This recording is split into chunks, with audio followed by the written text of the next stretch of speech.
Well, welcome everyone. And as you can see, Linda is not with us today. Her sister is here, or it's the altered ego. I'm not sure. I'm not sure which, but we'll call you Linda anyway. You can call me whatever you like, Mike. I answer to you. You know, I had a party at my house once, and someone new walked in, and they said, "Oh, what can I call you?" So I said, "Call me."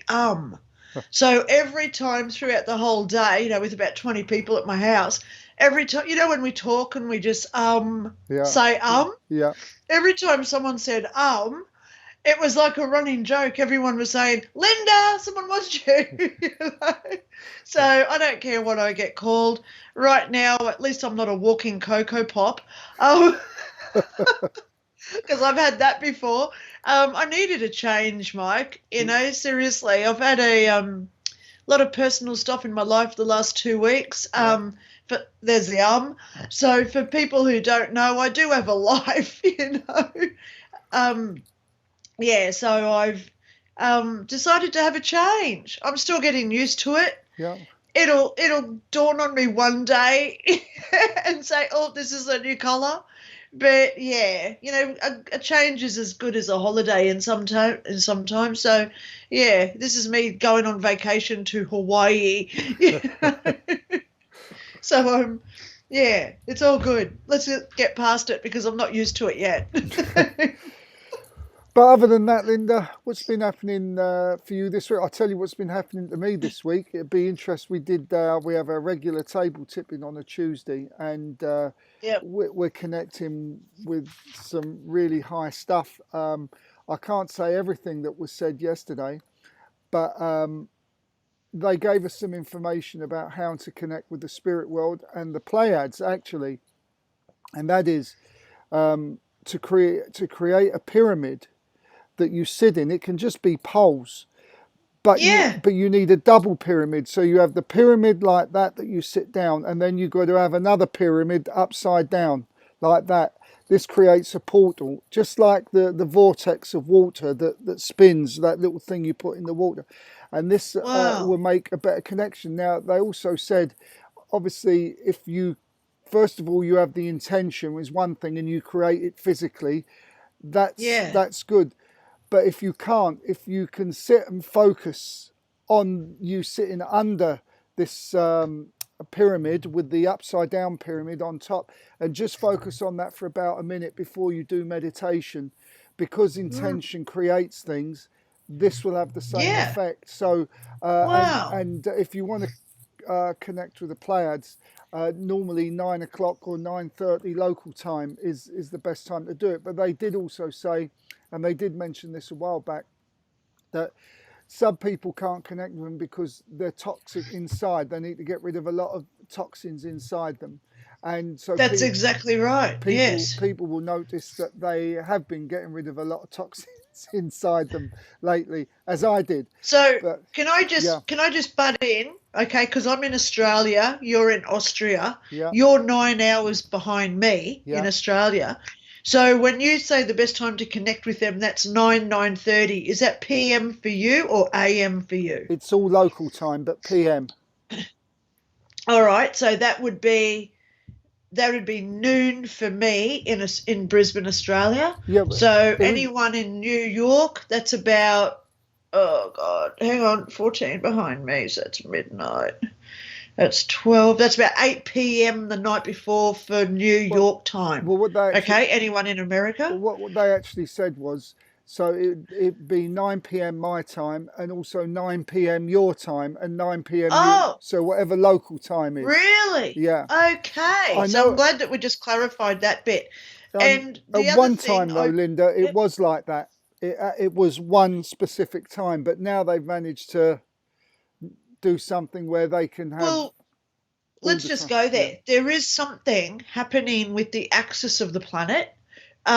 We could do a whole show just on that, whether it's the mining where all the natural resources are getting mined and shipped to other locations. You know, we're talking like copper, ore, coal, anything that holds frequency, where it's being travelled and, you know, seriously, heaps of it is being moved from one location to the next.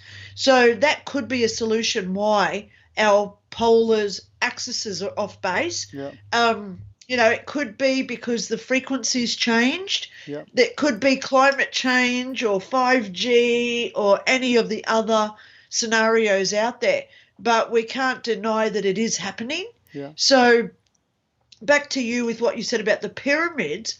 There are a lot of people, ironically, over about the last 6-8 weeks, people are actually asking me, where do I go to buy a pyramid? How do I make a pyramid? Oh, yeah. So there is an interest now where people do want to meditate inside a pyramid. Yeah. So it is easy, guys. Just go off to your local hardware store.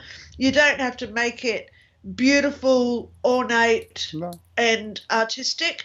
Make it like a teepee. Seriously, make it like a teepee. If you get the long pieces of, what is it called, dowel or whatever, like curtain rod, so you've got the long bit. Actually, if I use a couple of pens, so what you could actually do is when you make your pyramid, I'll do it so it's not on my hair so you can see, but instead of making the pyramid like that, I'll just bring it in. I'll turn it around so you can actually see the two tips. So what you do is you do it like that. So then you've got the reverse pyramid at the top. Yeah. Now, I've studied Native American Indians. You look at their teepees. How were they made? 4 poles, and they were all connected like that. Right. Because it makes the pyramid at the top as well as on the bottom with the 4 sides. Yeah. So, the Native American Indians were very spiritual. They were very in tune with their intuition. So something to ponder, guys, about what Mike just said with the pyramids on top of each other like that. Yeah. Just secure it with wood. You get your dowel like curtain rods, and then all you got to do is just secure it with wool, rope, chain, whatever. Yeah. And it will work. You sit under it, and the energies do come in from the top, and they do emit to us. Yeah. Okay. So pyramid treatments, if you want to call it that, do work, guys. Yeah. Okay. So hello. Oh, gosh. Nikki, hello, Mike. Beautiful colour, Linda. Thank you for being politically correct, Nikki. I'm still getting used to it. I hope some of it washes out as I wash it, because I'm missing the blonde now. It's all good though. Okay, so pyramids, guys, they do work. I've actually sat in one, and it's just a really tranquil feeling that you start with, and then as you meditate while you're sitting under it, it really does. I know some people who put pyramid crystals under their beds. You put it under your solar plexus, which is just above your belly button area. So you position it under the bed where you sleep into your solar plexus area, and it does help when we sleep as well. Okay? So crystal pyramids, what sort of crystal? I find that, you can ask any crystal if they're going to help you for what you have the intention of what you want them to work with. I have a really gorgeous rose quartz, which, you look in a book and it says rose quartz is about love, but this is a protection stone that I've got, which is usually our tiger's eyes and black obsidians. Black obsidian is good for protection. But I've got a rose quartz because that's its intention of what it wants to do. So it doesn't matter what crystal that you get as long as it's in a little pyramid. And remember, I've got one crystal. It's the tiniest little shard, but it's so strong and powerful. I've got other crystals in my house that are about this big, and they're just show ponies because they haven't got that much energy in them. So don't just say size matters, because it absolutely doesn't when it comes to crystals. Right. You can get a little tiny pyramid, just stick it under your bed, and it could just boom. And it's in our subconscious is when we think, we create, we're having our lucid dreaming, which brings in our precognition, our intuition, and all the other intuitions. So Mike's absolutely on the ball there, guys. If you do want to go and get yourself a pyramid or make one, just 4 pieces of dowel and tie it together so it's got the upside pyramid as well as the downside pyramid. Yeah. So it pulls in that frequency. Yeah. Yeah. There you go, Mike. I mean, I also, well, you can buy orgonite pyramids. They're about this big, nothing much. Yeah. And when we put at some point through the show, if I find it, I've got one of my little organites there. They're good for breaking up energy, bad energy and stuff like that. It's founded by a guy called Wilhelm Reich. He created the Cloudbuster. It looks like a great big machine gun that he's got, but it's done with copper tubes. That's what I'm going to be making my pyramid with, copper tubes, by the way, because of the conductivity. Yes. But I was actually going to say copper. Yep. If you can get copper tubing from like a plumbing section, that's even better, because copper is a conduit. Yeah. And if you want to make it really strong, if you get the hollow tubing, like our pen casings, or where's my other pen so I can take out the middle. So see, now I've got the tube of my pen where this guy goes in. What you do is you put water inside the tubing, okay? If you get the copper tubing and you put water in it, because then it amplifies the energy that it creates as well, okay? Right. Wow.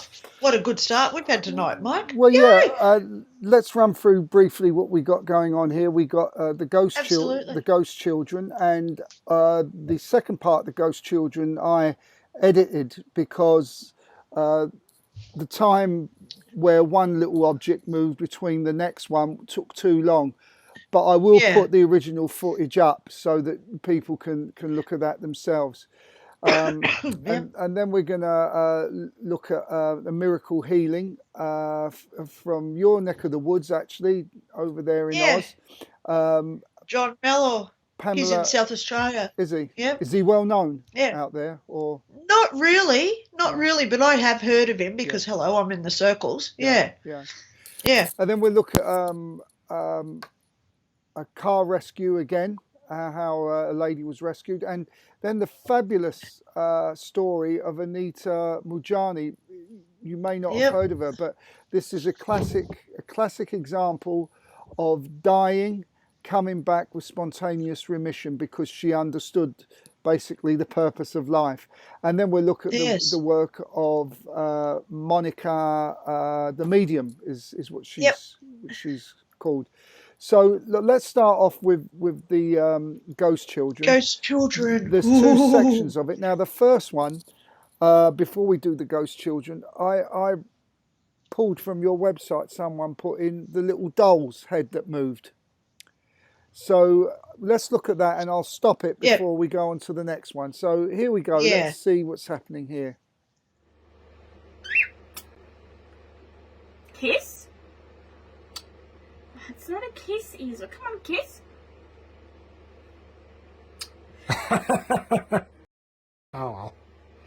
She...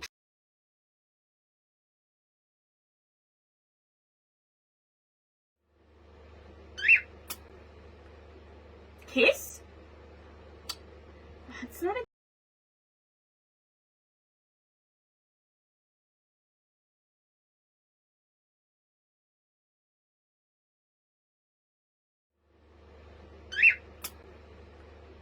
Kiss? It's not a kiss, Isa. Come on, kiss. Oh, well. So, Linda, what do you think? Yeah. Well, there seems to be a fan blowing. There seems to be. Sorry, carry on.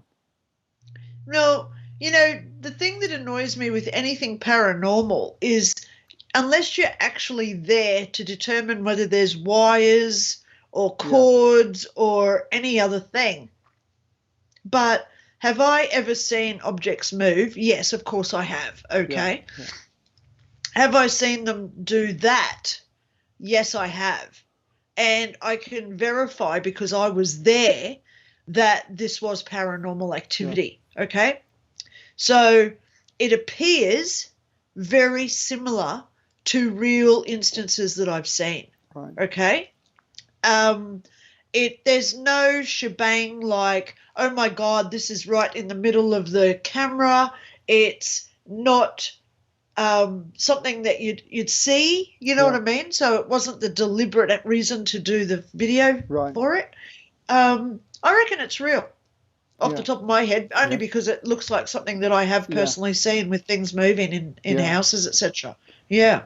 Yeah, I mean, I've never seen a doll's head move, but I've been at a table and seen a piece of paper flick itself across the other side of the. I have seen a doll move, and I've seen its arm come up. How does an arm come up? Yeah, you know, the doll's sitting there like this, and the arm goes like that, and you think, what? Yeah, you know. Yeah, I mean, what do you guys think out there? Give us your views on that. To me, also, there seemed to be like the noise of a fan or something blowing, and it could be that if that doll is slightly not functioning well, parts are loose. If there's a breeze coming in, it could very easily just lift that head up. I mean, I'd keep an open mind on this. What I would say is, you know, if we keep our eyes open for all kinds of phenomena, you will see some stuff that you wouldn't normally see, because it is going on around us all the time. That's exactly right, darling. Yes. So, okay. Yeah. All right. Well, so let's go. Let's look at now at the real ghost children. I'll fast forward this just a little bit.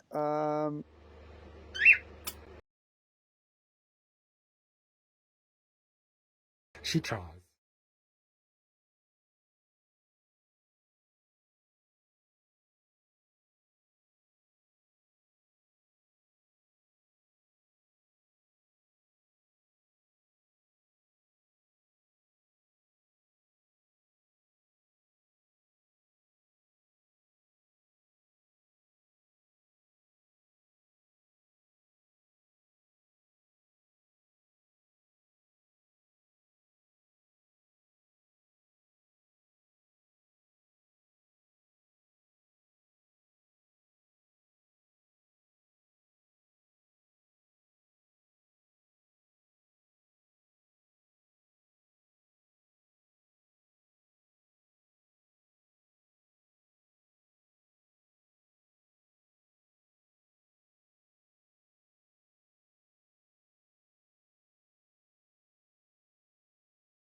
So, what do you think about that? When I first saw it, Mike, with the first couple of things rolling across the floor, first thing that went through my thoughts was wires. Right. Okay? Because you just pull it and it drags it across the floor. That is a really easy one to create. Yeah. Okay? The TV could be a remote control. Yeah. Someone standing off camera, clicking on, clicking off. But the one that really intrigued me the most was the rocking chair. Not only the fact did it start slowly going up and down, so that could only, you know, you look at friction.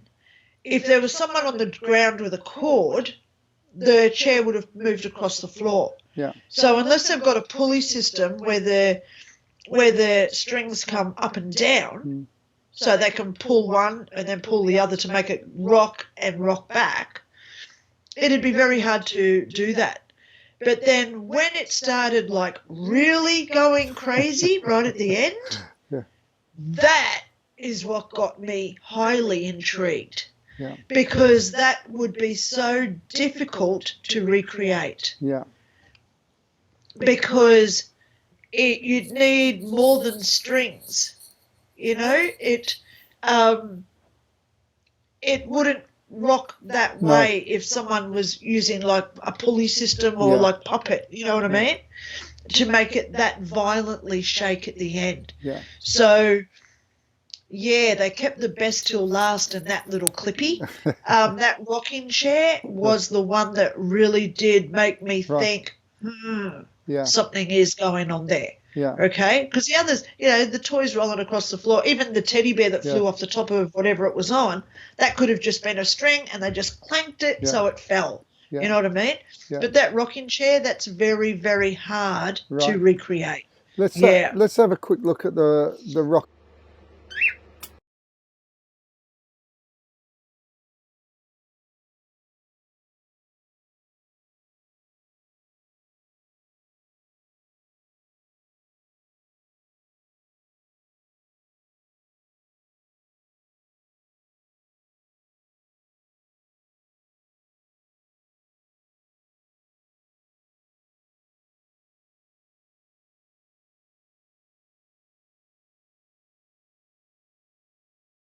I mean, we've seen the table do this all the time, actually. In fact, I'll send you a quick video of yesterday where it walked me all around the room. Wow. And wanted to create a circle where we were doing the circle last night, and it went all.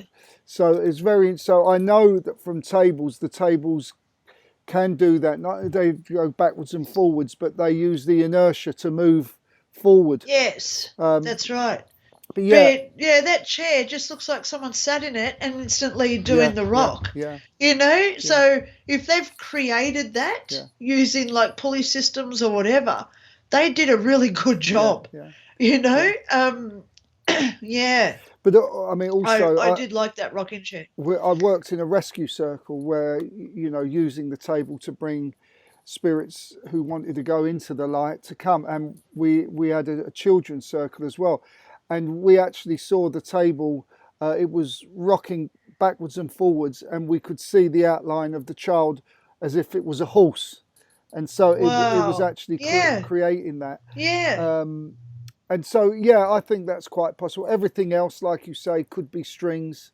But if that rocking chair was a hoax, it was a very well done, elaborate hoax. It was, just because of that inertia. That, you know, that strength of it actually moving so violently. That got me. You know, if it was just sitting there doing it really slowly, that could be easily created. Yeah. But, there was a lot of inertia with that one. Wow. Super. That was a good one. Okay. Yeah, that was a good one. I like it. Well, let's move on to this Australian guy. It's one of the new super churches. I don't think it's as big as many of the ones we see in America. I've never seen. Nothing in Australia is as big as what they do in America. You know. And I'll tell you something interesting. What we were told in the private table tipping session. Yes, I say private. It's just one that me and this girl do together, because we got the energy right now, and we look for solutions, and then we introduce those solutions into the other circle. Into the main circle that we do, but I'll tell you about that after. But this again is one of those miracle healings sessions. I just think it's amazing. So let's play this and see what you all you guys think about it. What's your condition? Colliers disease. And is it painful to walk? Yes, a bit. Wow. Just can we pray for the little. What's your name, mate? Jordan. What a great name. It's actually a very rare bone disease. In the tarsal naviculars in both feet, it's 1 in a billion. They don't know how it happens, they can't treat it, they can't operate. Wow. He was super active, no injury, it just happened overnight, he couldn't walk.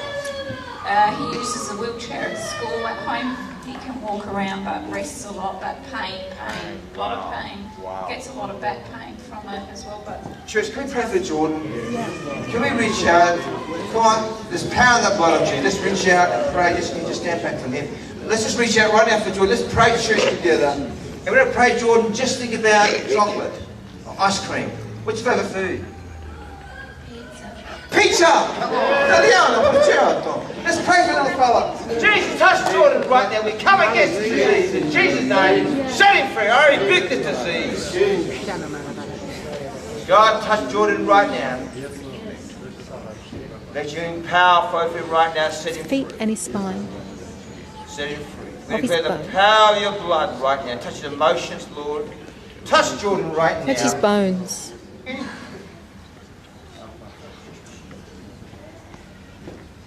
Jordan, how's that feeling? Feeling better? Yes. Let's just give it a whirl. A little leggy up. Stand up. How's that? How's it feel to stand? Good. Was it pain there before the stand? Yes. Let's go for a walk, little fella. How's that feeling? Good. No pain? No. Give a lot of hand, everybody.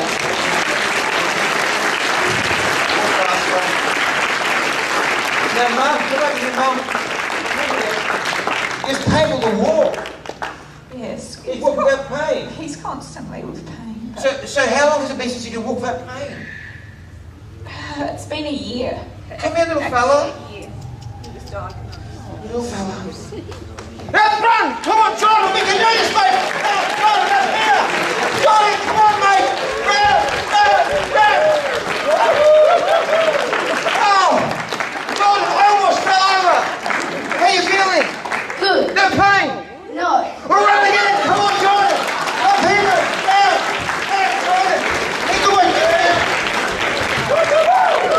Oh, wow! Mum! He's running! That's amazing. It's amazing!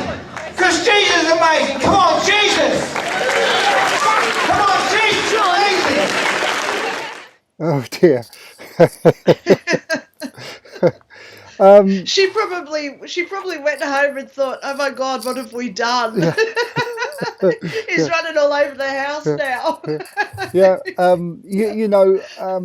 I tell you what was told. We do our healing quite often, well, not quite often, always in a very silent mood. Nobody talks. It's very quiet and very relaxing, and it is very therapeutic, and we do some good healing. But we were told that, and I gave a talk on the power of word, but sound is so important in the healing.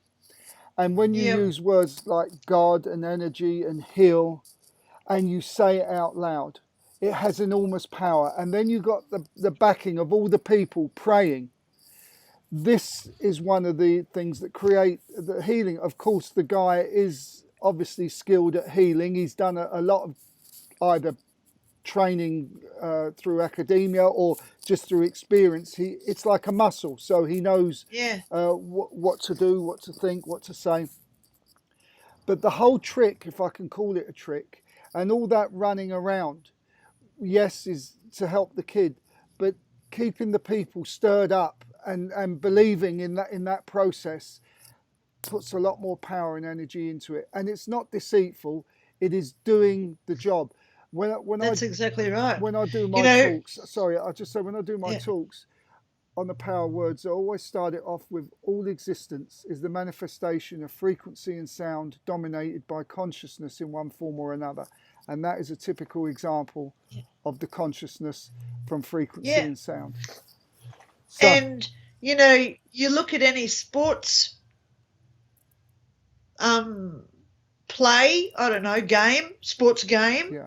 You look at any band, you look at any other group of gathering of people.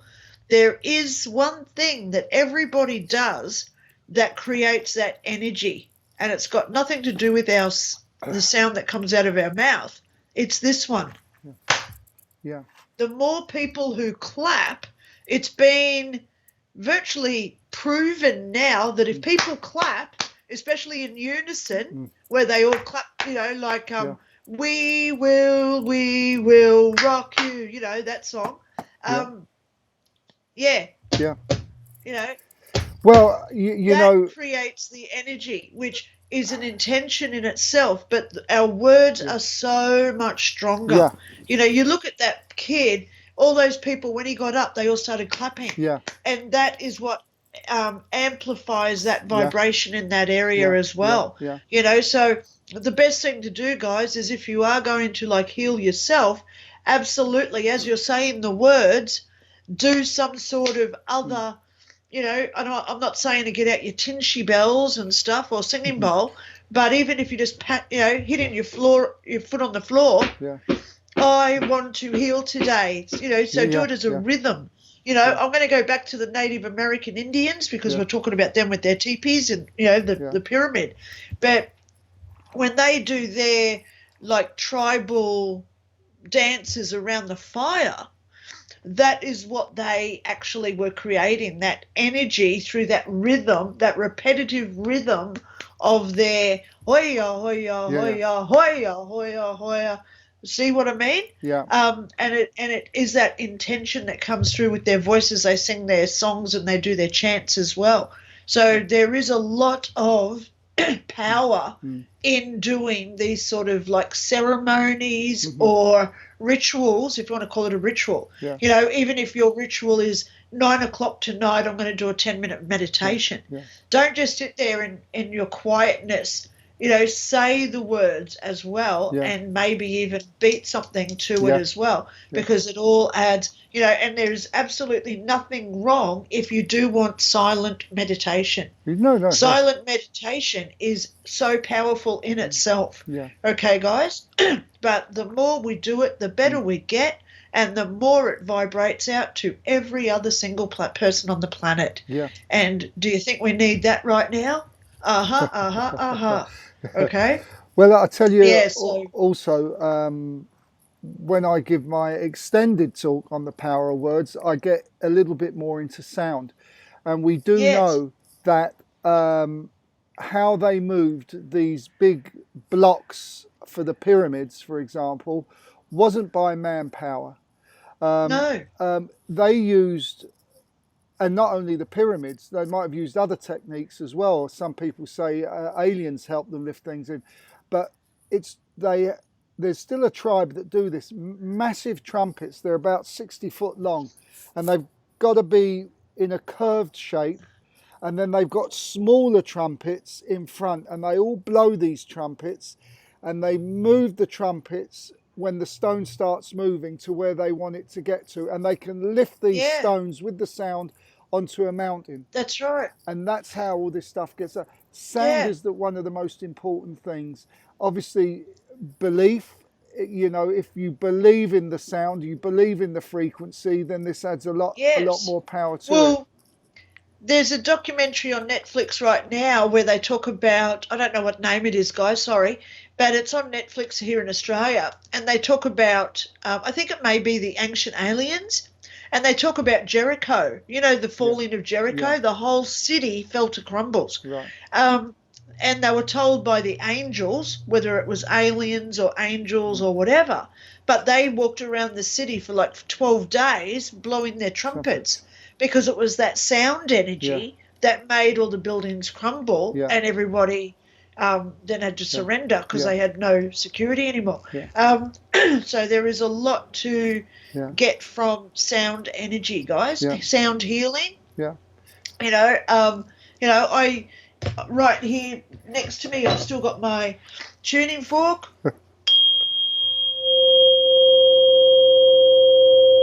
Yeah. I love that. That's the 528. You know, sitting here right next to me also, I've got my tinshy bells. Oh, wow. Listen to them go. You know, they're just my brass tinshy bells that I've got. You know, I keep them in here because when I'm on the computer, I'll use them because it gives me that clarity to write.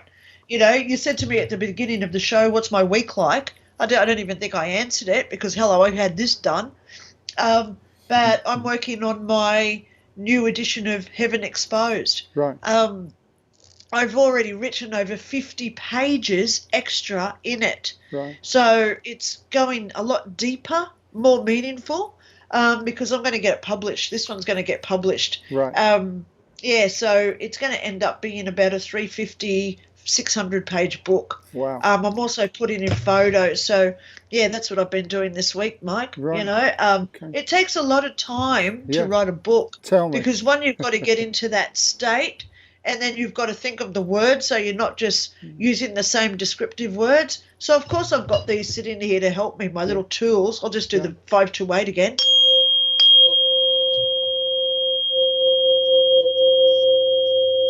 Oh, my God, how gorgeous is it? Yeah. You know? Yeah.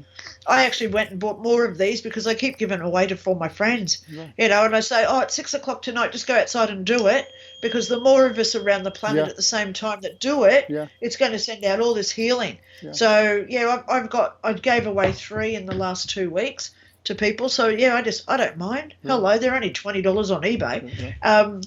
You know, so I like gifting things to people. Yeah, yeah.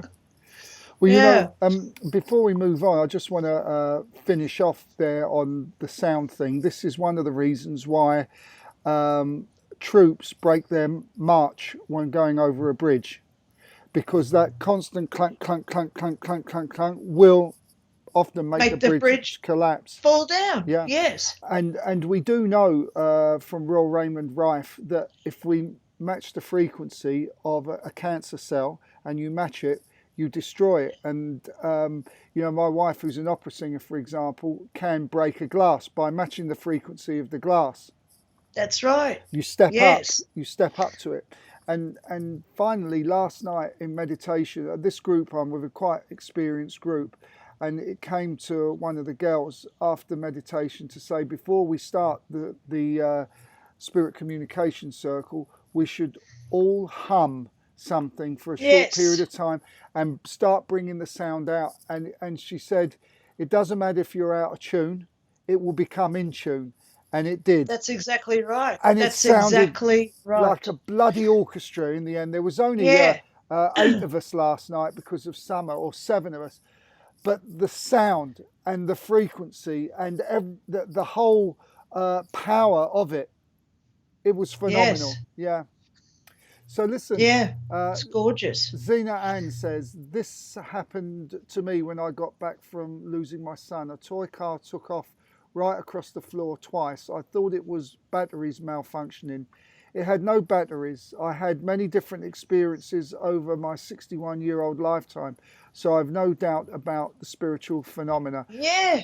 Good on you so much for saying that, darling. Yeah, thank you. You know, I just want to add here, Zena, I bought Tashi, my daughter, Natasha, I bought her a little dog, and it was about this big, and it sat there and it would sit down, you know, the bum would sit down, and it would sit there and it walks about 6 feet and it sits down and it goes, yep, yep, yep, yep, yep. So the mouth would move and it would, the eyes lit up red. So when we moved in here, because this house is highly haunted where I am, hello, why do you think I live here? That dog used to go off every damn night. So I took the batteries out of it as well. And I ended up throwing the damn thing away because it kept going, even with no batteries in it. Right. You know, we'd be asleep 2 o'clock in the morning and you'd hear, yep, yep, yep, yep, coming from another room. And you think, oh, no, time for that toy to go, you know, because it kept me awake. Right. Yeah, so I have no doubt at all what you're saying, darling, Zena, because, you know, they do, you know, that's where you've got to look at who is making it work. And what's their intention? You know, hopefully it's someone that you know, and hopefully their intention is to let you know that they love you and they're still with you. Okay? Because I don't like going into negative spirits at all or negative intentions. So hopefully that was definitely a sign that someone was saying, hey, I am still with you, darling. I still love you. Yeah. Okay? Yeah, and I'll mention it again, Zena or Zena. Go to Vimeo and put in the search box Calling Earth, and there's a whole documentary on voice communication where loved ones reconnect again through answer phones on machines, through the television, through the radio, all kinds of things, and it'd be very inspirational for you. So it's called Calling Earth. I can prove it very easily. You know, my grandmother rang me 3 days after she died. My phone actually had Nan written on the caller ID. She didn't even have a phone, you know. Then my neighbour Roy rang me that only was about a year ago, or I don't know, about 2 years ago now. He called me, and I've still got that caller ID on my phone. How could he ring me when he died 5 years ago? You know, they can ring us, they can text us, they can leave answering machine messages. Yeah. You know, it's gorgeous to know that they can use and interfere with technical devices, electronics. Yeah, it's gorgeous that they know that they can learn how to do that, because they do have to learn how to do that. Yeah. Okay? Because they haven't got fingers to turn on the TV. You just had a big white thing across your screen then, Mike. Really? Just letting you know. Okay. Yeah. Yeah, Well, I'll just take down the time so I can. Where are we? Oh yeah, exactly an hour we've been going. Well, Hayley. There it goes. Hayley Just went says, again. not long after my mum passed away, my dad, sister and I was having coffee chatting about mum when a musical instrument started playing. Yeah, that's exactly right, darling. That's what they do. Yeah. You know, I've got, just in my house, I've got probably about 12 music boxes, because, I went through a stage of collecting music boxes, you know, the ones that you hold. So it's like a little ornament. I don't know, I'll just grab my tissue box, and it's got a little turny thing on the bottom, tweak, tweak, tweak, and it sits there and do, do, do, do, do, do, do, do, do, do, do, do, you know, fleur-de-lis type stuff. So I'll be sitting out the back just thinking, is there anyone here? And one of my music boxes just randomly starts. You know, that sort of, oh, okay, which music box was that? But yeah, they can strum guitars. They can put down the keys on keyboards. They can hit drums to make drums sound. It is amazing what they can learn to do. You know, I said it just before, they do have to learn how to do it. So I like going back to the movies, the movie Ghost with Patrick Swayze, where the ghost on the subway had to teach Patrick Swayze how to kick the can, okay? So they have to learn it, you know, and the easiest one for them is to learn how to knock, you know, so ask them to knock on a wall or to make a knocking sound. And, because that's a very easy one for them to actually learn. Okay. Wow. Well, let's move on to Pamela Carter. This is another fascinating story. Too much synchronicity for it to be just coincidence. But before we go into that, I just want to read Zena's comment again. Thank you. This was 4-week-old baby, so it was incredible. He left through my hands and morphed into every age, every race and every gender before he passed. He left me with the gift of knowing. Beautiful. Absolutely beautiful. That. Nikki. So before I go to Nikki, Zena, you know, I see ghosts and spirits every day. And, you know, the beautiful story that I say is the lady, she came here and I said, oh, my God, you've got 2 sons? And she said, no, I haven't. I've only got 1.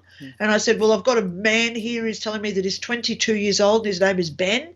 She did have a miscarriage and his name was Ben. They called him Ben.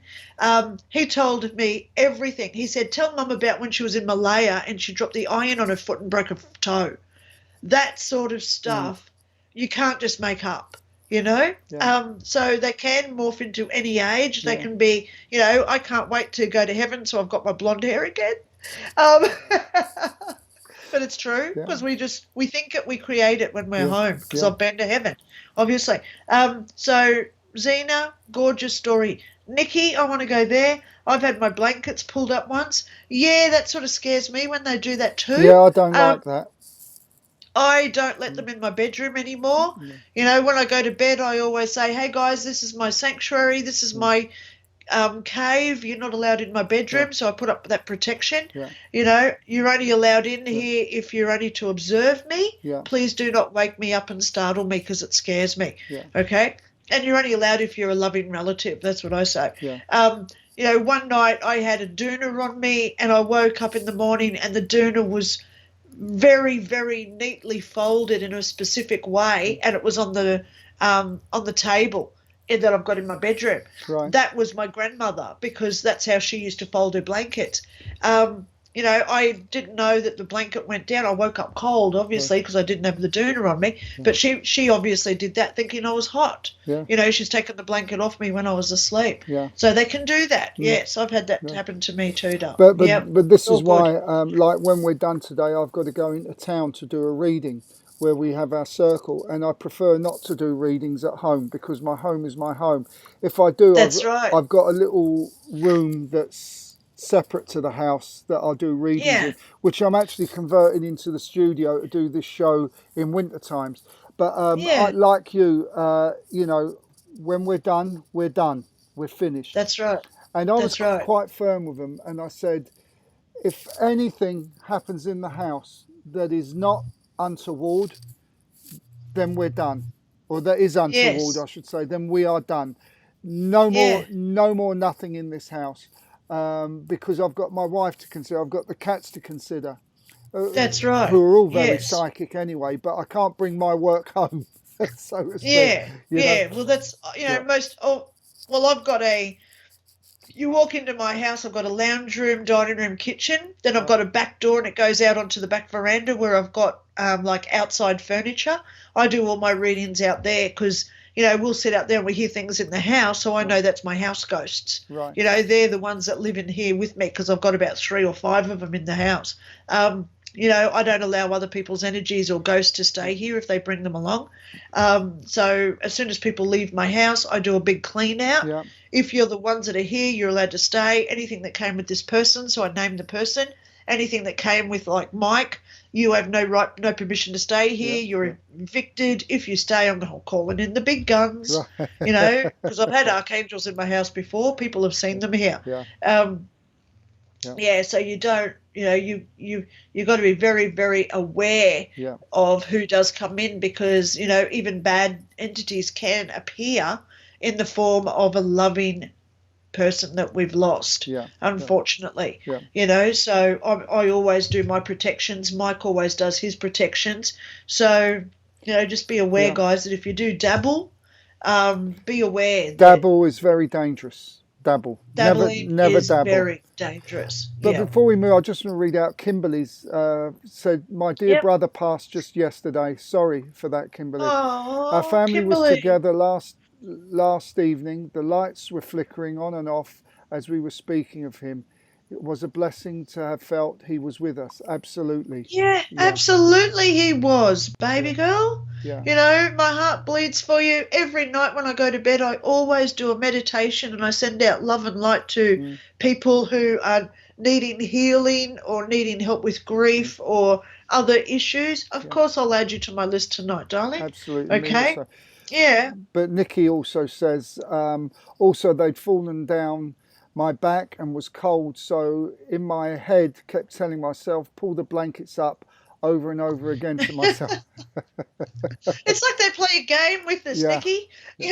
Sometimes I'm just pretty sure they just play a game with us. But back to Joanne, I'm actually writing down your name, darling girl. Of course I'm going to send you some light and love tonight when I do my meditations. It's we're at 7:48, so oh my God, that was interesting. What's up? A battery just flew across my desk. I heard something. I don't know if you. I heard something. A battery. Yeah. I just had a battery. The other one that it was with was about 3 feet away, and it's just landed here.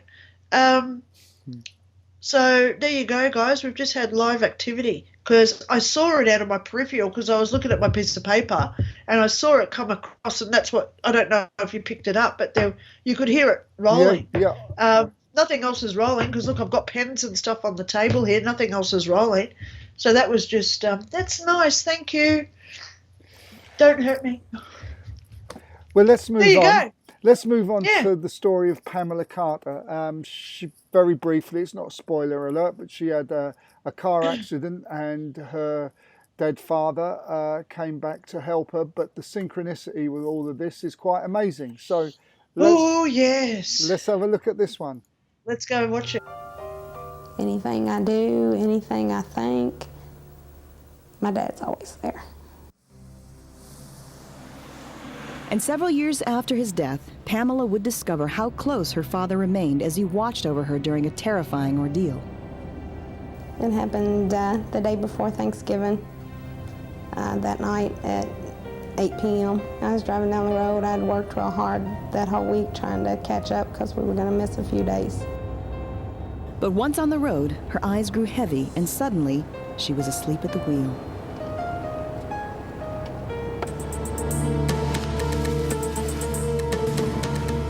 As the car careened down the hill, Pam's body was thrown violently from the vehicle, landing in front of it as the car came crashing down on top of her. She was now pinned under 1,000 pounds of twisted steel, alive but unable to move. So I kind of just sat there for a few minutes longer thinking, what am I going to do next? Then miraculously someone appeared, out of the light, a familiar face. It was her father. He just stood there, right there in front of me. He told me not to worry, everything would be all right. And then I guess at that point I did black out because it kind of, I don't remember anything until I kind of come back to again. At the same time, Sergeant Stephen Campbell and his children were on a 600-mile drive from North Carolina to Kentucky for a Thanksgiving with his family. It was almost 3 in the morning when Stephen noticed the car getting low on gas. So he left the highway in Lexington, Kentucky, turning onto the Bluegrass Parkway, hoping to find a gas station open. So we're cruising down the Bluegrass, and at each major intersection you can see those great big signs with the great big gas signs, but all of them are turned off and everything's closed. Miles later, with the gauge almost on empty, Stephen was getting very worried. We started seeing the signs for Elizabethtown. Where is what we're going to get off at anyway? And I know there's 24-hour gas stations there. And I thought, oh boy, yeah, we're going to make it. Everything's going to be great. And then it just chugged, and there was no more. I was sitting there trying to think what I wanted to do, whether I wanted to wait till dawn, or what exactly I wanted to do there, because it was, I don't know, it was already probably 3 or 4 o'clock in the morning by then. Miraculously, Stephen's car had run out of gas only a few feet away from where Pamela's car had gone over the embankment. Now, as he waited in the car, Pamela lay nearby, fighting for her life. With her heart rate slowing dramatically and hypothermia setting in from the cold, Pamela turned to see her father walking away from her. I asked him why he was leaving, why wasn't he staying with me? And he told me that I'd be okay. He said, you're all right now. You don't need me.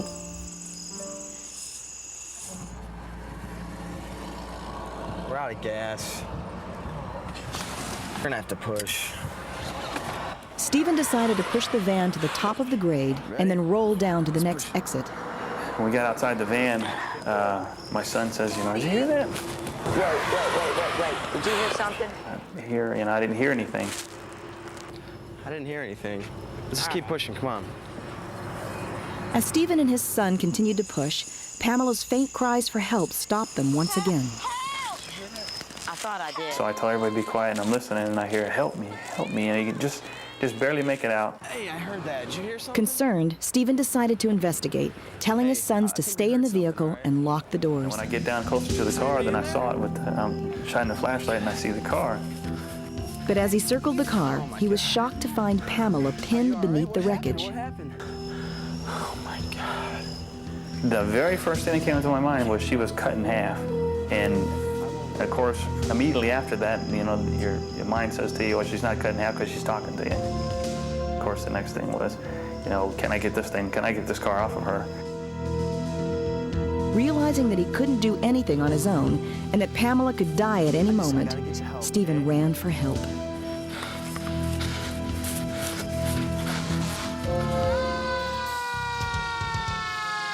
Minutes later, rescue units arrived. They lifted the car off of Pamela and rushed her to a hospital trauma unit. Pamela had cracked her pelvis and broken her ankle. But what happened after the crash that night was truly miraculous. I believe this is a miracle because I laid there for 8 hours and someone just out of the blue ran out of gas right where I was at. I would say it was a miracle that we ran out of gas at that spot. The chances are 1,000,000,000 to 1. She has a guardian angel or somebody was looking over her for that to happen in that spot. I say it's my dad. I don't know, somebody else might think something else, but my dad was looking out for me. After Steve arrived home that night, he sat down and calculated the distance he'd traveled versus his car's gas mileage, and he discovered that he should have run out of gas many miles before reaching the spot where he found Pam. It's just one more mystery in this incredible story, one that Steve can only describe as a miracle. Yeah, they do pull some tricks, don't they? Of course they can. Yeah. Wow. Yeah. So I don't know if the viewers picked up what I picked up in there, but there was so many synchronicities. Yeah. You know, the fact that he was a police officer, someone that you can trust when they come to a scene. Yeah. Her father, if someone had stopped instantly after the crash, he wouldn't have had that time to actually appear to her. Yeah. Well, he was in the real full clip. He'd actually passed, so this is the spirit of father. That's right. Yeah. Yes. Yeah. So you know, if she'd rolled over and someone had instantly stopped, then they wouldn't have had that opportunity to actually see each other again. That's what I'm saying. Yeah. You know, he's a police officer. That's another synchronicity. The fact that they ran out of petrol where they had to get out of the car. Yeah. Because if they'd stayed in the car, they probably wouldn't have heard her screaming. So that's also comes to the synchronicity of him having the 2 boys in the car because he wasn't paying attention. He was concentrating on the car, whereas the kids heard it first. So the kids had to be there as that integral part of the rolling out of that whole scenario. And of course, Linda, deciding to get out and push rather than sleep it out for the night. Yeah, you know, that's right. Yeah, so that's exactly right. Yeah. Yeah, but, you know, so it kind of reminds us once again of the lady who broke down and managed to drive into that sort of restaurant area, and that old boy just appears out of nowhere and says, "Oh, I've got the part for you." The exact part for the make and the model of her exact car, and he knew how to put it into the car. And at that exact moment, when they pulled in, got it fixed, drove out, and then the guy came out of the shop and said he was never here anyway. And, oh my God! And they couldn't. He couldn't have driven past them without him being seen, because they were right by the entrance of that little arena. Yeah. You know, there are so many good stories like that coming out, Mike. Yeah. Where you can't say it was coincidental. No. It pushes way past coincidences. Yeah. You know, and the only way to define it is as divine intervention. Yeah. You know, we've spoken before about, are these angels, or is it an angel putting a human into the position where that we do humanist angelic work. Yeah. And a lot of times they do put a human into the right path at the right time to do that angelic work on their behalf. Yeah. And not only humans, dogs as well. Oh, animals. Because cats are bloody useless. They let you die. But dogs, yes. Incredible sensitivity. Yes. So, yes. Absolutely. So, you know, look out for this stuff, people, because you could be used as intervention on behalf of an angel. Yeah. I can imagine that's up there exactly going, right. She needs help. Who should we send? That's no, right. get a human to do that. I've got something over here for you. Yeah, I know. Yeah. So, You know, and I keep talking about what happened with me on the train that day. I never used trains. Right. I had to go into the city. I'll just quickly say it. I had to go into the city for a doctor's appointment. And I came back, it was Central Station, 12 platforms with probably 3,000 people there in peak hour catching the trains. I was about 6 deep, and I stood at the exact door where the door opened and an old man, homeless guy, got off and he fell over and injured himself. I was a first aid trainer. Everyone else stood around and laughed, but I ended up giving him $20 because he had one of those little pull-along trolleys. No one else would have helped him. No. So they put me there, I know, that day, because I've gone over my head.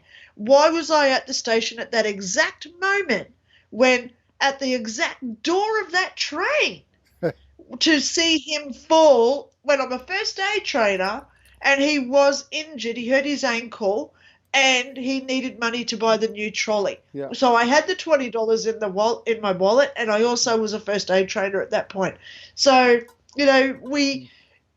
I love that. And the best thing, guys, is if you do have instances in your life where this has happened to you, where you just think that was really weird how it all unfolded. Right. Do not ever forget those moments, and please tell others about them. Yeah. Because, I've said it a few times when we talk about like our mediums and stuff that we show on the show. The fact that they're out there advertising that this stuff is real, it creates that intrigue in others so they start to awaken as well. Okay? Because that's how this stuff is magic. Okay? Yeah. Well, okay. All right. Well, let's have Anita. Anita Moorjani. Let's have a look at Anita. She's on the talk circuit, very popular. She's up there with Eben Alexander and all those other great NDEs. So you can find a lot more of her information. What I really liked about this clip is that she summarized it all very quickly and very precisely. So let's look at Anita Moorjani, and from this, I think people will get a clearer understanding of what you can achieve in an NDE, actually. Yes, absolutely. Is the crux of it. So let's have a listen, and we look forward to your comments. Here we go. Such a thrill for me to be here, and I'm so happy to see all of you. One of the biggest reasons that I'm happy to be here is because I shouldn't be alive today. I should have died on February the 2nd, 2006.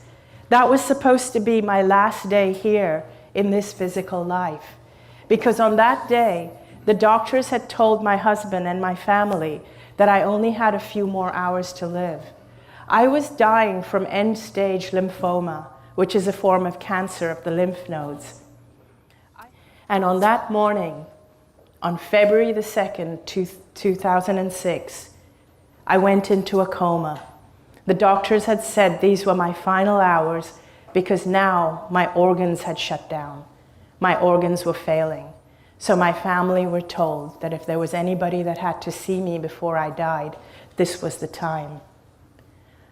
Unbeknownst to everyone around me, though, even though it appeared that I was in a coma and my eyes were closed, I was aware of everything that was going on all around me. I was aware of my husband, who was distressed, but he was by my side holding my hand.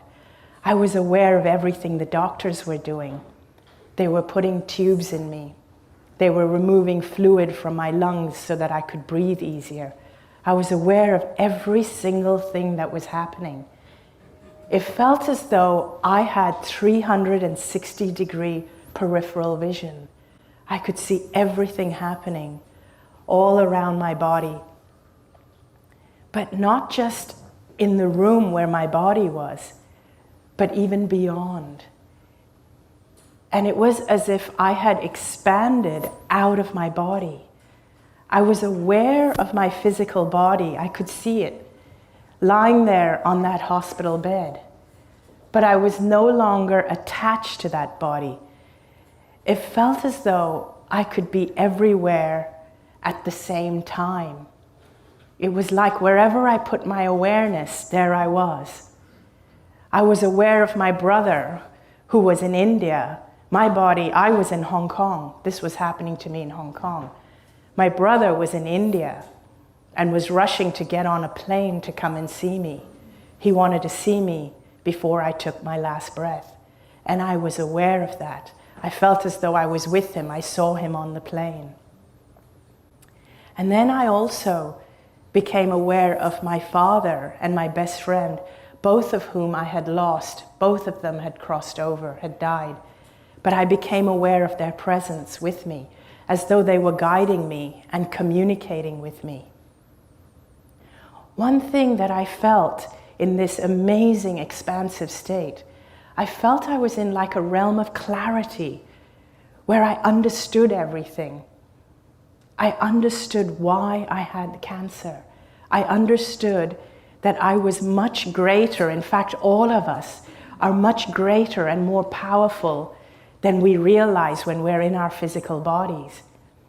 I also felt as if I was connected to everybody, like all the doctors that were treating me, the nurses, my husband, my mother, my brother, and everybody. I felt as though we all shared the same consciousness.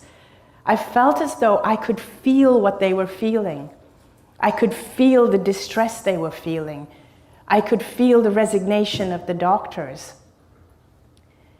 But at the same time, I didn't get emotionally sucked into the drama, but yet I understood what they were feeling.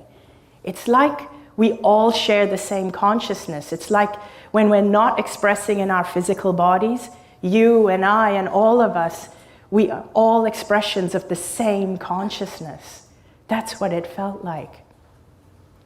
I felt as though my father was trying to communicate with me that it wasn't my time, that I needed to go back into my body. At first, I didn't want to go back because I still felt as though I had a choice whether to come back or not. So at first, I absolutely did not want to go back into my body because I couldn't see a single good reason to go back into this sick and dying body. I was a burden on my family. I was suffering. There was no good reason, so I didn't want to go back. But in the next instant, it felt as if I completely understood that now that I knew what I knew, and because I understood what caused the cancer, I knew that if I chose to go back to my body would heal very, very quickly. And so in that moment, I made the decision to go back, and I heard as though my father and my best friend said to me, now that you know the truth of who you really are, go back and live your life fearlessly. And it was in those moments that I woke up from the coma. And my family was so relieved to see me. And the doctors, they couldn't explain it. The doctors were there and they were surprised, but they were being very, very cautious because there was no way of knowing. I was still so weak. There was no way for anyone to know whether I was going to stay out of the coma or heal or go back. But I knew I was going to be fine, and I was telling my whole family, I'm going to be fine. I know I'm going to be fine. It's not my time. Within 5 days, the tumors in my body had shrunk by 70%.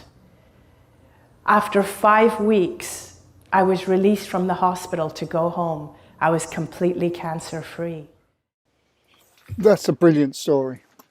Isn't it? Yeah, yeah. Wow. Pretty much spontaneous remission.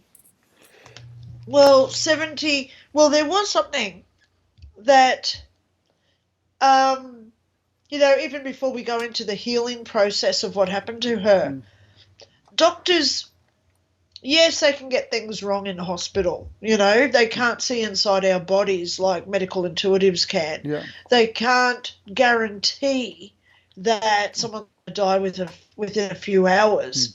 But they can detect when organs are shutting down. So for the doctors to say that she only had a few hours left, I thoroughly believe that. Yeah. So how the hell, when only a few hours left to go, within a week or two, the majority of the cancer is gone. That doesn't happen unless we create it or an angel does it on our behalf. You know, I've healed myself because, hello, people who don't know me, I've got a broken neck.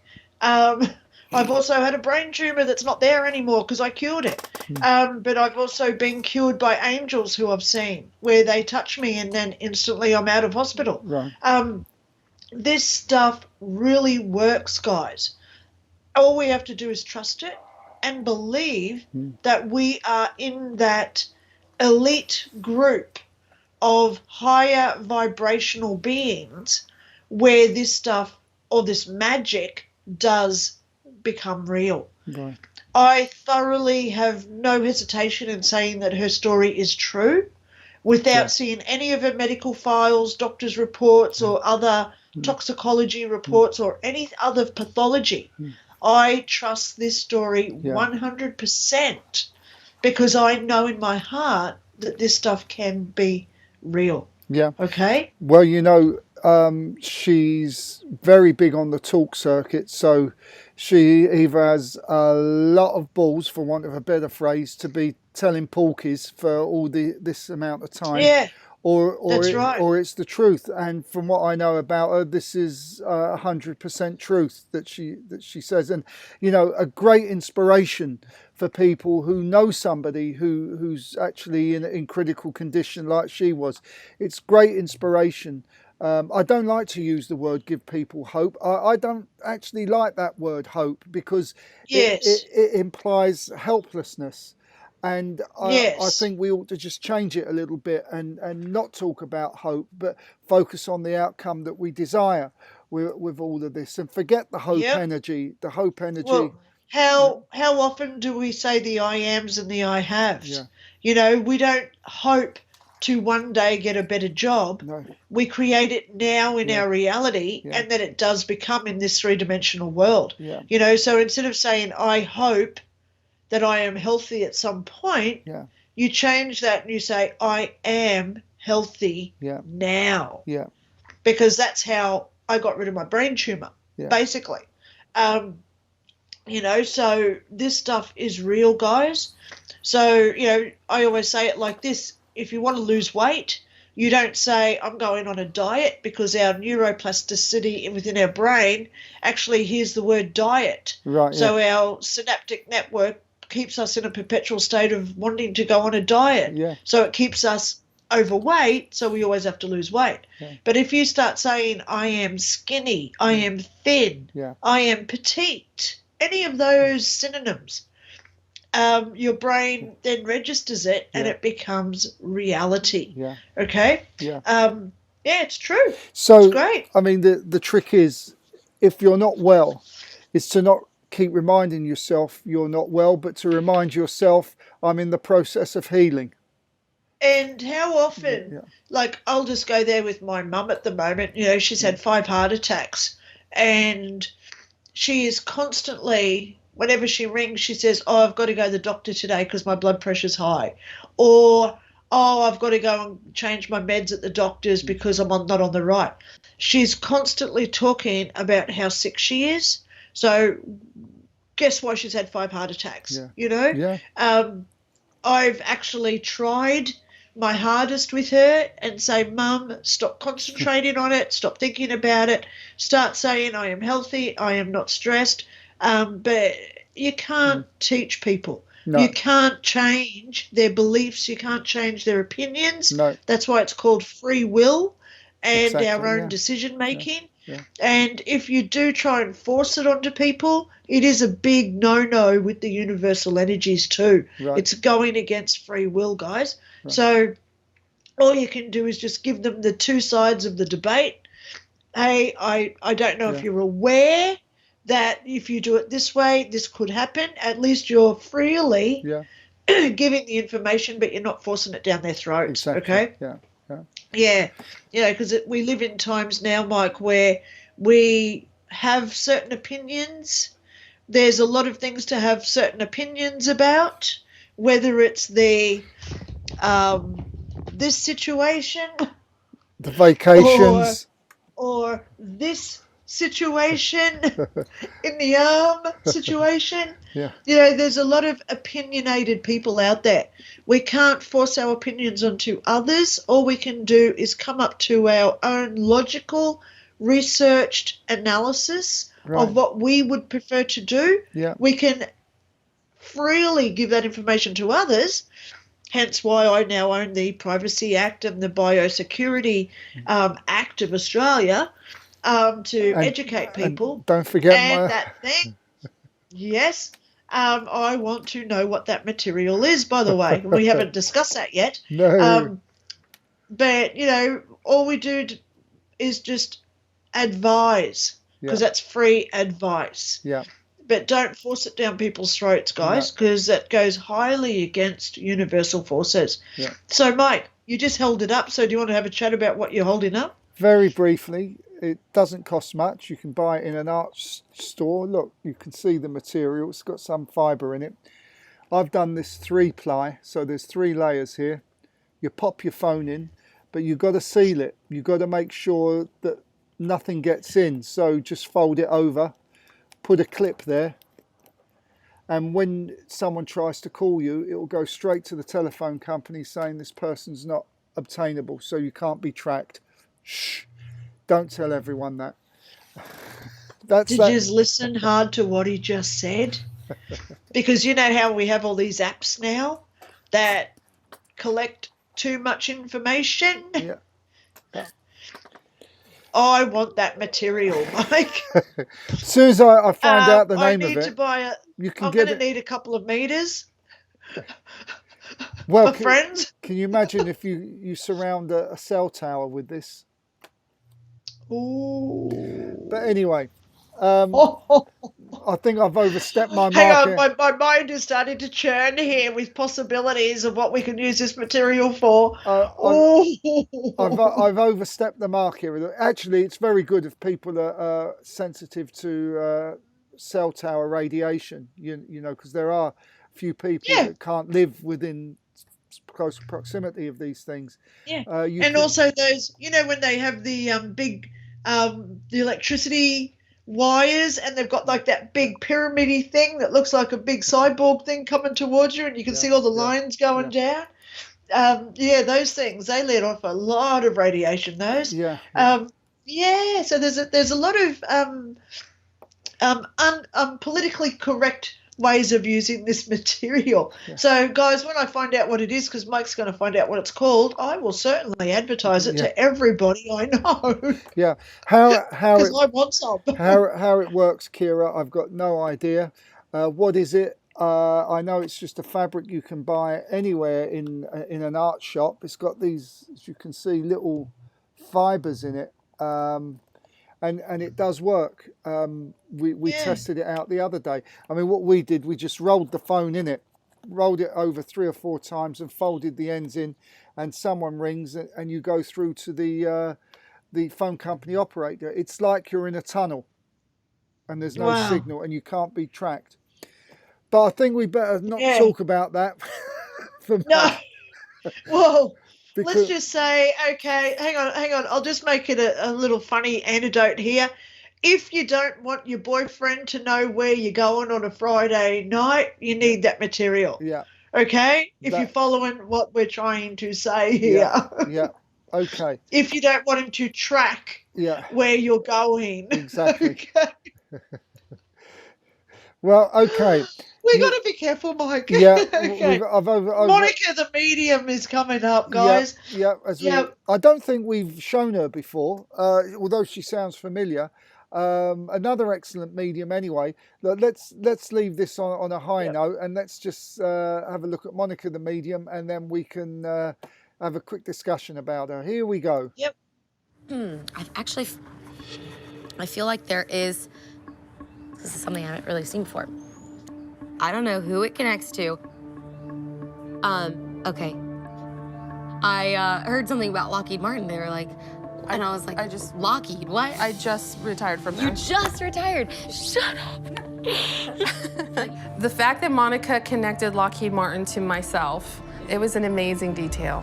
And she nailed it. I mean, she really did. There's definitely male energy that is stepping forward. Do you have husband that's departed? I do feel like, ooh, he has a lot to say as well. I don't know if he's J or G something. J, Javier. Javier, okay. I do feel there's a strong military connection with him and more than one person in the family. Was somebody else in the military? Him and I were in the military together. Wow, is that how you guys met? Mm-hmm. Wow. Javier and I were married for 14 years. We had 3 children. He had just got back from a combat tour in Iraq, and we were enjoying his return. I feel like this has been over 5 years. It feels like a couple of years at least. I feel like there was a 2-car accident. There was another car involved, but I feel like it was their fault or they hit him. He was killed by a distracted driver in a head-on collision. He goes, here I was, I went and served our country. I was in a war zone, and I survived that, only to come home and die from a car accident. Somebody wasn't paying attention while driving. He was definitely the glue of our family. He was like the ultimate family guy. When he left us, he left such a huge hole that we all just kind of fell apart. I do want to bring it back to the time of his passing. Was it a female in that accident? Yes. Okay. Has she communicated to you at all? Because I just heard you feel like they didn't get everything that they should have and whatnot. They didn't get anything. They got a citation for not having car insurance. Wow. I harbor a lot of anger that she didn't get charged with anything for taking the father of my children, you know, my future, my life. That's a hard pill to swallow on a daily basis. He wants you to know that he has forgiven her, and he wants you to be able to find forgiveness in your heart as well. And he doesn't want you holding on to that emotional burden and those feelings. You understand that? Because he said, that's not going to bring me back. All you can change is the way that you see things. You understand? Finding that forgiveness. That's exactly the things that Javier would say. And that allows me to not focus on that grief. You can't ask for anything more than the validation of the people that you loved and cared for and are no longer with you. He's like, you know, he loves you so much and you guys will be together again, absolutely.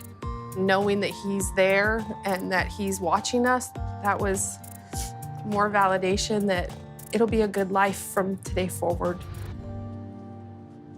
Be good.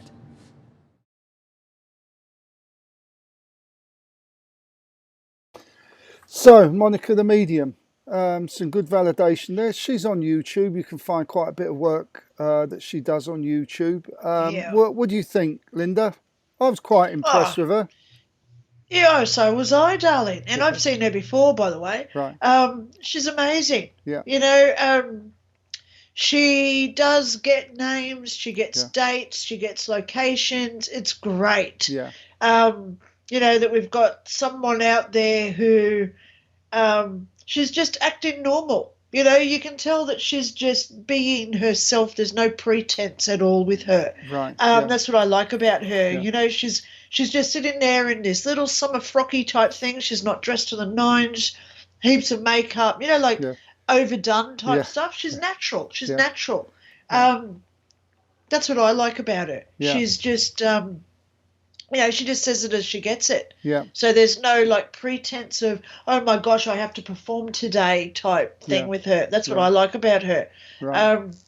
Yeah, she's sweet. Yeah. I do like watching her. She's very sweet. And I think she's very camera friendly as well, which really helps when you're listening to her talk. So, yeah, I mean that was part of a very relatively long, but some of her YouTube stuff goes on for an hour. If you like what she does, you know, just pop in Monica the Medium and all kinds of stuff will come up with her.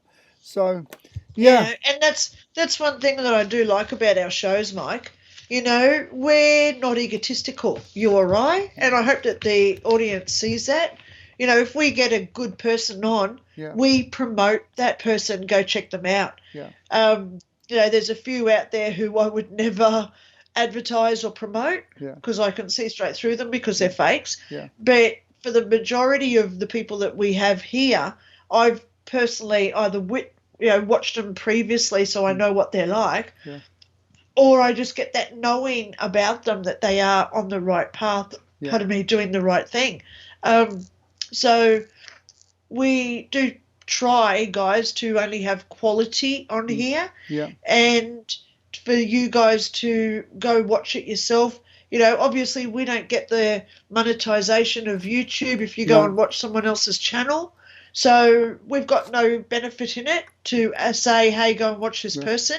So please go and enjoy them, because they're just trying to do their best as well, like the rest of us. And especially when they are very good mediums like she is. So, yeah, I'll put my heads up and say, hey, go watch her. Absolutely. Definitely. So listen, Linda, before we leave today, I want to make an announcement about having some people on the show. I'd really be interested, Linda be interested, if you've had an NDE, to just sit in front of the camera for 5 minutes, give us the nuts and bolts of the NDE, just like me and Linda now, just sit here like this, just for 5 minutes. You can also do a longer version, which I can put on a separate show if you want to give the whole 9 yards, as it were, you know, 20 minutes, 30 minutes, 40 minutes. Because we're interested in real people sharing their experience. Not only that, if you know of a deathbed vision, somebody who's passing and is showing you who's coming to the room and who's ready to take them, or what's also known as a shared death vision, experience. Where you've actually seen what the person passing is experiencing. All this would be invaluable. We only want about 5 minutes of it. That's all, just for the nuts and bolts of it, so we can get this on the show. So the more we get this out, because Christianity, or Western faith, if you like, has had such a dogma on dying, that, you know, still the majority of people have this fear. Understandably, it's naturally, but the more normal people that we have talking about this, the better and easier it's going to be, especially if somebody listening to the show knows somebody who's just passed or is in the process of passing. It would be a great comfort for them. So that's all I wanted to say. So just private message me at the Medium Mike Cavalli or at Dr. Linda Kramer Paranormal, and we'll get this going. Absolutely, because as I just said, guys, we're out there to promote. Mike and I don't make money doing these shows every week, and look, here we are every week, unless Mike's in hospital. No personal dig there at you. No butt jokes at all. You leave my butt alone. Hey, it's all good, Mike, because I haven't had a sickie yet. Okay, I don't think. You know, but it's coming up to, where are we now? July? I don't know how many weeks, how many months have we been doing this show for every week? Oh, it's over a year now, isn't it? I think it is over a year, Mike. Yeah. You know, it's amazing what we're putting together. And, you know, I always look at the quantity and the quality aspects. I don't personally look at the quantity. No. I just got an email from someone the other day. She said, I've only got about 6 subscribers on YouTube, but I'd like to interview you. How excited do you think I was? You know, I don't look at the quantity, I look at the quality of what these people are doing. And even if you just say, hey, I'm spiritual, I believe in this, that's quality. That is quality. So guys, don't ever assume, oh my God, I've only just had a little experience compared to someone who had a huge experience. There is no comparison. There is no judgment. No. We only want honesty, guys. You know, as long as you sit there and you say, this happened to me, we'll be able to see that conviction in your voice to know it was real. And that is what we're looking for here. We're not looking for that in-depth 28 days where you were in a coma type situation when you think, oh my gosh, I just passed out and I floated for 10 seconds. It doesn't matter where you were. The fact that you had a paranormal experience where you have left your body at the time of death, please know that we will welcome you onto the show because we're here to create that enormity of trust. Yeah. Because the planet is losing trust. Yeah. And, you know, the longer that you hang around with like-minded people, the better your life will inevitably be. Okay, guys? Yeah. Because, you know, please don't think, oh, no, my story's not that great. Yeah. Or, oh, well, I've got 16 books out there. I'm doing seminars out all over Canada next month. Or whatever you're saying, don't compare yourself, guys, because we're just out here for the honesty with people, okay? Yeah.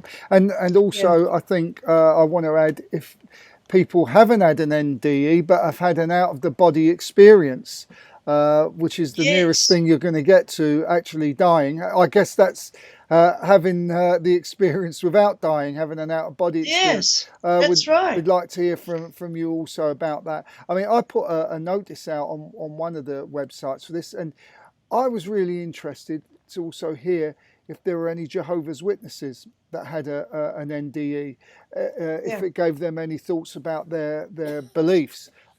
So everything's out in the open, long as we respect people's views, which what I can see with the people that comment, everybody's respectful, even if they disagree. I don't think anyone disagreed with anything tonight. But and the idea is, you know, we keep the vibration high, we keep ourselves in that kind of light type of place, and we create a ripple effect. And, you know, this goes out to various other people. And believe me, we do make a difference just having this ripple effect. Yeah. So. Absolutely. Yep. So there we go. Yeah. So, you know, guys, please stay tuned for next week. We'll see what we're going to have on if anyone contacts us. Yeah. I'm pretty sure we will get one or two. Yeah. Just because I know that there have been a couple of people already interested. Yeah. So, guys, stay tuned for next week to get some real live stories. Yeah. Because ultimately, this show's not about who Mike or I are. This is about creating a unity within all of us, raising ourselves up, becoming aware, and staying in that vibrational plane for another week where we go out and greatness occurs for us. Okay? I'm laughing because Melinda says you made it through the whole show. You must be psychic. I was thinking that myself, Melinda. Yep. No shutdown. We've been good boys and girls today. Hey, it's all good. Yeah. It's all good. Thank you, everybody, for watching. You know, I'm in Brisbane, Australia. It's just past 8:30 p.m. Mike's in Austria, so that means it's about 11:30 a.m. for him. 12:30. Is that right, Mike? 12:30. Oh, it's 12:30. Yeah. Okay. Oops, I'm off with my time zones again. But you know, Mike's sitting there in the nice. What season are you in, Mike? We're in summer. Oh my God! See, we just had our coldest winter in about 58 years this morning. It is, should I say it's extremely cold when it's 2 Celsius? Because that's what we had this morning. 2 Celsius, which is about 38 Fahrenheit. Yeah. Our coldest morning in like half a century. So, of course, I'm rugged up again. Mike's sitting there in a nice summer day. So wherever you are on the planet, guys, please know that keep your vibrations high. We love you. We hope that you like our show again. So good evening, good night, good afternoon, wherever you are on the planet. Yeah. Please contact us if you want to be on the show. Yay! Yeah. Just do a little 5-minute video and we'll put you on. That's okay? Right. That's it. Just contact either me or Linda through Facebook and we'll get that all set up. So in the meantime, absolutely. Have a great rest of the week. Linda. Stay safe, everybody. I'll talk to you in a minute, Mike. I'll see you on the other side. Bye-bye, everyone. Bye-bye. Bye, guys. Bye.